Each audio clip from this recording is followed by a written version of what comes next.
ఎంత తెగింపు లేకపోతే ఏకంగా నా ఇంటికే వస్తావా నువ్వు? ఎందుకు నా గుమ్మం తొక్కావు నువ్వు? పంచాయతీలో అన్ని ప్రతిజ్ఞలు చేసి మళ్ళీ నా ఇంటికి ఎందుకు వచ్చావే? వెళ్ళావు, వెళ్ళ ముందు అవతలకి. పార్వతమ్మ గారు వద్దు, నన్నలా పిలిచే స్థాయి స్థానం నీకు లేవు.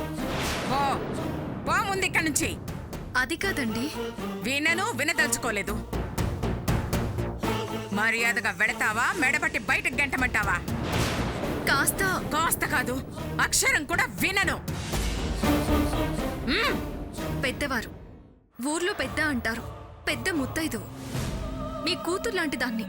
నా కూతురైనా అలాంటి వాడి భార్య అయితే క్షమించను. మన్నించి మాట వినమంటే వింటాననుకున్నావా, కరిగిపోతాననుకున్నావా? రండమ్మా అని పిలిచి పీట వేస్తాననుకున్నావా?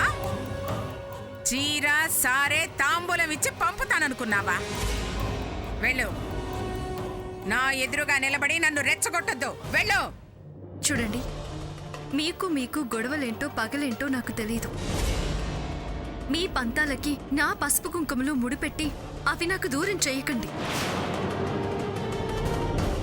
నా భర్త ప్రాణాలకి ముప్పుందని, కాలసర్పదోష ప్రభావం వారి జీవితాన్ని ప్రమాదంలో పడేసిందని దాని నివారణకొచ్చాను. కాస్త పెద్ద మనసు చేసుకోండి.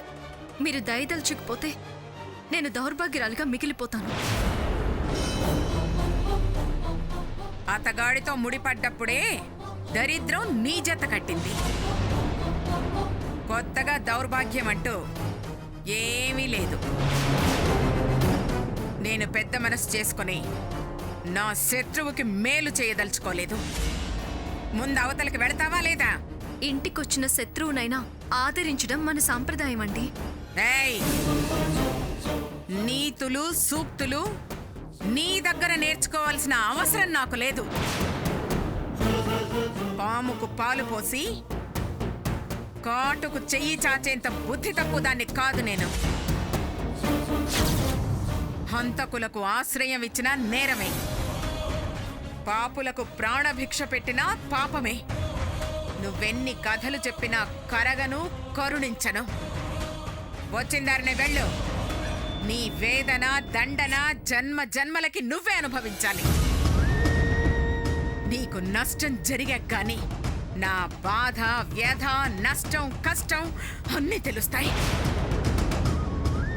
ఏయ్, వాడితో కాపురానికి పాకులాడ్డం కంటే పోతే పోనేని వదిలించుకోవటం మంచిది. పార్వతమ్మ గారు,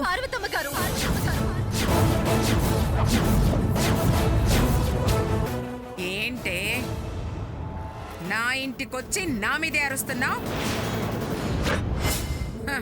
నీకు భిక్షవే వెయ్యను దాన్ని. బతుకునిస్తానని ఎందుకు అనుకుంటున్నావు? తాళం తీయిస్తా, పూజ చేయిస్తా అని శపథాలు చేశావు కదా.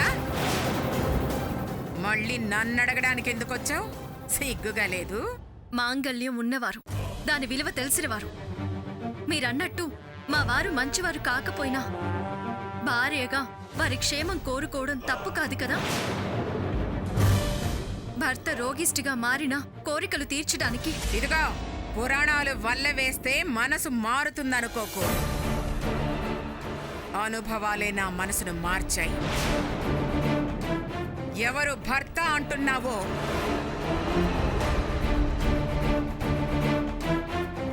ఆ భర్తే నన్ను కసాయిగా మార్చాడు. గుండెల్లో మంటలు పెట్టాడు. పచ్చని నా ఇంటిని వల్లకాడు చేశాడు.